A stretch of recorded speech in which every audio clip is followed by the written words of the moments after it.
4tv.com.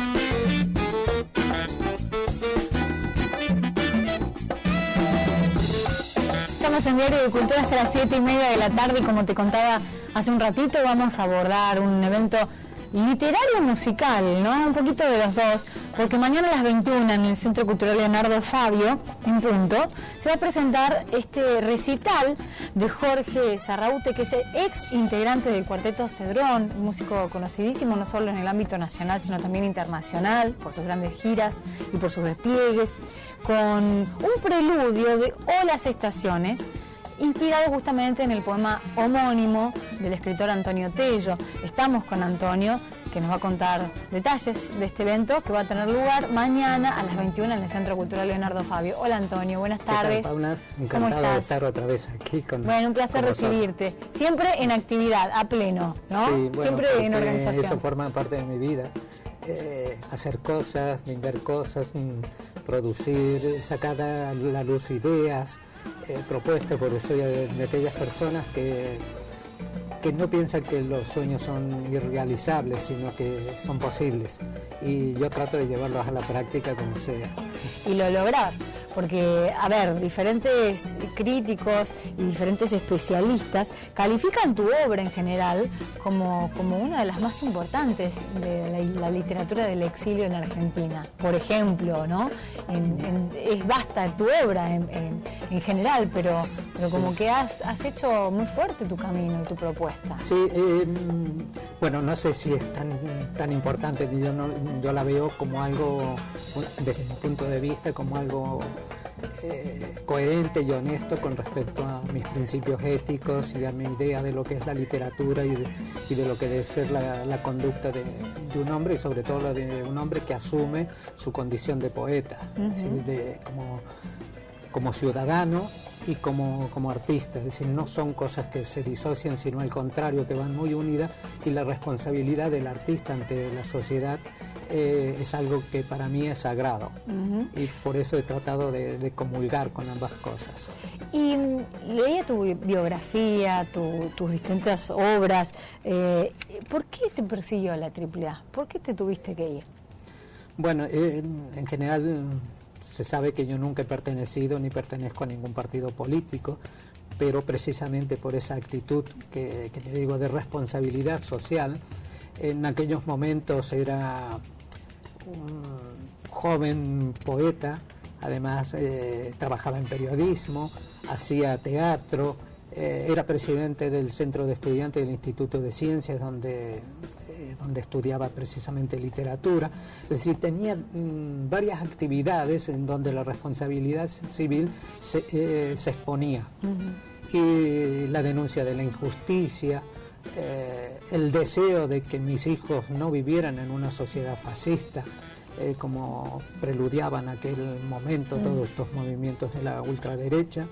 Y bueno, fue esa posición ante la sociedad lo que movió a los grupos ultraderechistas y a sectores importantes de la derecha del gubernamental en esos momentos a que me persiguieran. ¿Y por qué elegiste París para el exilio y luego Barcelona? No lo elegí, no lo elegí porque hasta último momento, ya en el aeropuerto, yo estaba con mi mujer y mis dos hijos pequeños de 6 y 4 años en ese momento, en el aeropuerto en Ezeiza, y no sabía dónde iba. Mira. Hasta que me llaman y me dicen, bueno, el destino es París, porque a través de una serie de contactos, Amnistía Internacional París se interesó por mí y me sacó del país.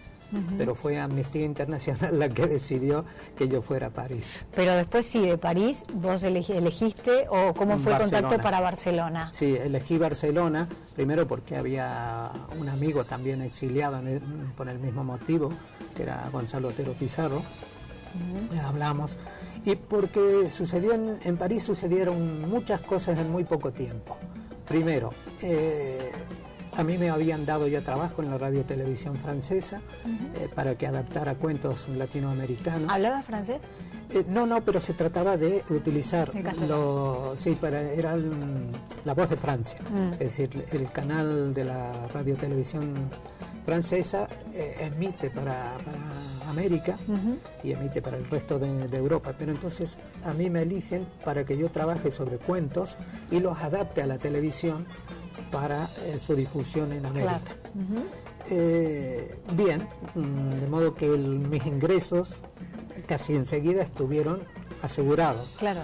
Pero ¿qué pasaba? Me daban a mí el pasaporte de refugiado de las Naciones Unidas y me daban un apartamento para mi familia en lo que le llaman foyer, que era una especie de barrio latino donde estaban todos los exiliados de todo el mundo, había de todo allí y la verdad que no pude aceptar eso, primero porque no me gustaba vivir de la bandera de la revolución, porque quería mantenerme independiente y porque yo quería conservar mi pasaporte argentino. No se trataba de renunciar a algo que sabes que te pertenece. Claro. Y por otro lado, porque siempre he tenido el criterio de mi autonomía. Soy un espíritu libre y lo llevo a la práctica. ¿Y ahí te fuiste a Barcelona? Sí, bueno, porque además mi mujer tampoco se sentía bien en París, porque ¿sabes lo que es llegar? Yo digo en un libro, en el prólogo de un libro, que aquel 22 de diciembre que salimos de Buenos Aires con 30 y pico de grados y llegamos al otro día a París con 0 grados, menos 0, pasé de un día para otro del verano al invierno. Y ¿sabes lo que no es? No ver el sol durante días y días, o si aparecía el sol era una cosa tan tenue, tan triste, más la tristeza que llevaba en el alma en ese momento resultaba insoportable. Yo quizás lo hubiera soportado, pero no sé en qué condiciones, y también veía la tristeza de mi mujer, la de mis hijos, a los que yo sacaba a pasear por allí, pero no se interesaban por nada, porque ellos estaban descolocados totalmente. Bueno, menos mal que pudieron viajar y irse, ¿no? Sí. A Barcelona, donde estuviste, ¿cuántos años, Antonio? 39 años. 39 y es la ciudad donde más he vivido en mi vida. Y donde has más producido, digamos, claro, toda tu obra, mi obra, ¿no? salvo el día en que el pueblo reventó de angustia, que fue el único libro que publiqué aquí en la mi primer libro y mi único libro en Argentina durante muchos años. Todo lo demás lo hice en Barcelona. ¿Y cómo es tu contacto con Jorge Serraute? Contame, bueno, porque él está en Barcelona. Sí, claro. Vive actualmente en un pueblito cerca de Barcelona, del Maresme, como le llaman a esa zona, que además se llama Argentona. Mirá, qué loco. Sí, bueno, con Jorge nos conocimos porque la colonia argentina, con su numerosa, el mundo artístico es muy especial y siempre hay una forma de coincidir. Y no solo fue la coincidencia, sino la simpatía mutua que sentimos.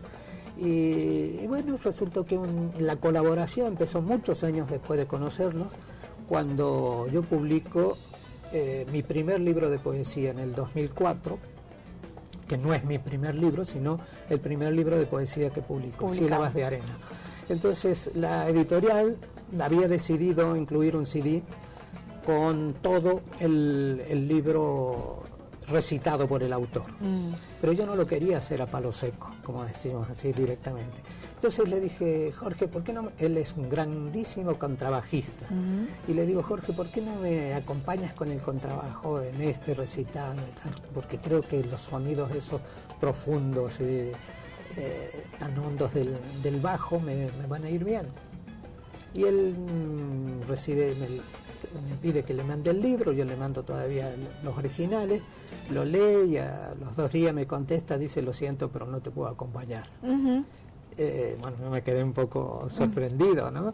Pero dice, si me das una semana, 2, te escribo algo para ella. Y así compuso una pieza maravillosa, espacial, muy cósmica, con tantos instrumentos electrónicos que no se pueden hacer en directo. Bueno, tan importante es esa obra que lo que hice, que además de mi recitado con esa música, en la otra pista pusiera la música sola para que el lector de ese poema pudiera escucharla, ¿no?, en su verdadera dimensión musical, ¿no? Qué bárbaro, qué honor, qué lindo. Sí, no, porque es una persona, como todos los grandes artistas, y él es un genio, un tipo de muchísimo talento, tiene el don de la generosidad. Y de la humildad, ¿no? Sí. Esto va a ser mañana a las 21 en el Centro Cultural Leonardo Fabio, con un preludio de O las estaciones. A ver, es el libro que trajo Antonio. Contame un poquito de este libro, que recién me decías que es el libro que más habla del amor de tu producción. Sí, bueno, yo habitualmente no hago poemas amorosos ni en el sentido clásico, ¿no? No es un libro romántico, aunque va precedido de una cita de un grandísimo romántico que es Novalis. Pero cuando digo no es romántico, no lo es en el sentido edulcorado y cursi de la palabra. Aquí yo trato de rescatar y de hablar sobre la naturaleza del amor. Y rescato una concepción griega del amor. Recurro a los mitos griegos, aparecen el fauno, las ninfas. ¿Por qué? Porque considero que el amor en su verdadera dimensión solo puede conseguirse, alcanzarse en la intimidad. Aquí la metáfora de esa intimidad es el bosque y las criaturas del bosque. La naturaleza no aparece como un paisaje de simple entorno de esa pareja, de esas criaturas, de los amantes, de las personas que se aman, sino que aparece como parte de la vida y por eso habla del río, del árbol, de las hojas, pero como seres vivientes, el fauno como criatura mágica y a su vez encarnación del amor humano, es decir, no ese amor abstracto, sino aquel que puede sentir de una manera intensa la plenitud del sexo, la plenitud del